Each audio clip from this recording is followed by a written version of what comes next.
Et on a mis le mort à l'intérieur dans la bâtisse sur une dalle à côté de la fenêtre. Et ma mère et son oncle étaient dehors avec une autre dame. Ils ont pleuré, ils étaient fatigués de pleurer, là ils s'est reposé un peu. Et là, comme on avait mis le corps à côté de la fenêtre, et il y avait le croque-mort qui travaille dans la morgue, est passé par la fenêtre, mais il s'est penché et il a commencé à ouvrir la fenêtre tranquillement. Bon, on ne sait pas exactement ce qu'il faisait, mais il y a la dame qui était avec ma mère et ma mère ont vu le croque-mort, ils ont pensé que c'était l'oncle qui était mort, qui est décédé, qui ressuscitait. Alors, elles nous racontent cela, elles disent que la force les a quittés des jambes. Et elles ont commencé à crier, « Oncle, oncle, il se lève. Et à paniquer, effrayé. Et là, mon oncle qui se lève, il dit, laissez-le se réveiller. Et après, ils se sont rendus compte que c'était juste le croque-mort. Et c'est sûr qu'ils n'étaient pas contents de cet homme. Mais un ressuscité ou la résurrection, c'est toujours un événement particulier et ça va toujours captiver notre attention d'une certaine façon. Et nous pouvons voir que le Seigneur aussi aime les résurrections. Il y en a plus de 13 dans la Bible. Mais à chaque résurrection, il y a une particularité.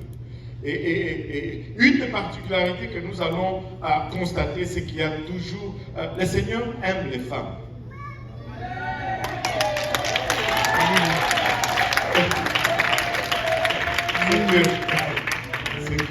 Alléluia, j'ai au moins la moitié de la salle.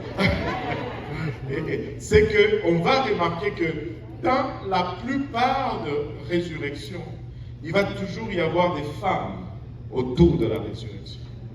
Et ce n'est pas anodin. Ce n'est pas anodin. Regardons un peu les résurrections qui se sont produites dans la Bible. Dans la Bible, on va les énumérer. D'abord, la résurrection du fils de la veuve de Sarepta dans 1 Roi 17.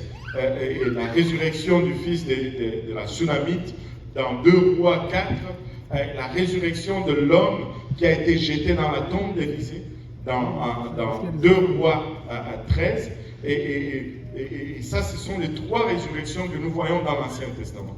Dans le Nouveau Testament, nous voyons la résurrection de la fille de Jairus dans Marc 5, la résurrection du fils de la veuve de Naïm dans Luc 7, la résurrection de Lazare, une résurrection particulière dans Jean 11, et ça c'est la 6e résurrection, et la 7e résurrection, c'est la résurrection du Seigneur Jésus-Christ qu'on retrouve dans Matthieu 28, Marc 16, Luc 24 et Jean chapitre 20. Et il y a la résurrection de Tabitha Dorcas dans Acte 9, il y a la résurrection de Tychus, celui qui dormait dans l'église. Il ne faut pas dormir dans l'église. Paul n'est plus là pour te ressusciter. Donc ne dors pas dans l'église. Amen. Alléluia. Dans Acte 20, et la résurrection que nous attendons tous, la 10e résurrection qu'on retrouve dans la Bible, c'est la résurrection de l'Église, c'est-à-dire l'enlèvement de ceux qui auront cru dans le Seigneur Jésus-Christ, de ceux qui auront notre espérance, la raison pourquoi nous sommes là. C'est la 10e résurrection. Et cet ordre n'est pas anodin. Et la 11e résurrection, c'est la résurrection de 2 témoins dans Apocalypse 11. Et la 12e résurrection, la résurrection des saints et des martyrs de l'Ancien Testament dans Apocalypse 20. Et la 13e résurrection, c'est la résurrection des méchants dans Apocalypse 20. Et 13 résurrections. Donc, regardons ces résurrections. Aujourd'hui, c'est le jour de la résurrection. Regardons et étudions un peu ces résurrections et nous allons sûrement entendre le Seigneur nous parler de ces différentes résurrections. La première résurrection de la Bible, celle de la du fils de la veuve de Sarepta, qui a pris place dans 1 Roi 17. C'est la toute première résurrection dans la Bible. Élie a prophétisé, le ciel a été fermé pour 3 ans, et d'abord Dieu l'a conduit auprès d'un torrent où il a été nourri par un corbeau, et il buvait du torrent, mais très vite le torrent s'est séché aussi. Et là, le Seigneur l'a conduit à Sarepta. Et là, il y avait une veuve. Et il arrive auprès de la veuve et il lui dit, ben, va me cuire un gâteau que je mange parce que j'ai faim.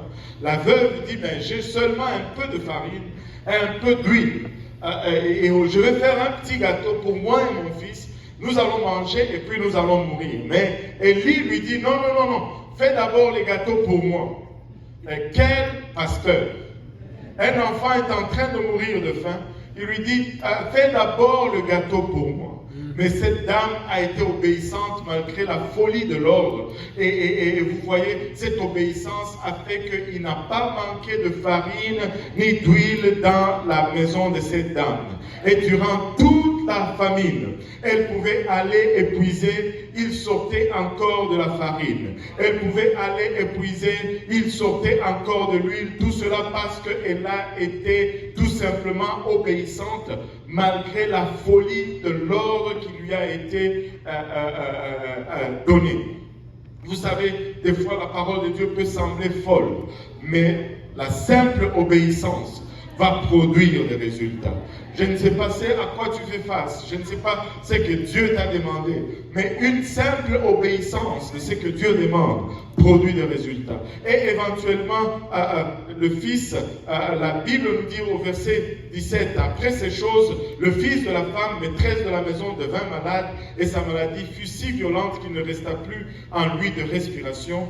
Et cette femme dit alors à Élie, qu'y a-t-il entre toi et moi? Entre moi et toi, homme de Dieu. Es-tu venu chez moi rappeler les souvenirs de mon iniquité et pour faire mourir mon fils? Il lui répondit, donne-moi ton fils. Et Élie a pris cet enfant, il l'a amené dans la chambre où la femme l'avait mis, il a invoqué le Seigneur, l'enfant n'est pas revenu à lui, il s'est littéralement couché sur l'enfant et il a plaidé avec Dieu, et finalement Dieu a ressuscité cet enfant et cet enfant est revenu à la vie, et c'était la toute première résurrection dans la parole de Dieu, et cela impliquait une veuve de Sarepta, une femme dont on ne connaît même pas le nom, on ne connaît pas l'âge, mais on sait tout simplement qu'elle était veuve et qu'elle avait un enfant. Alléluia.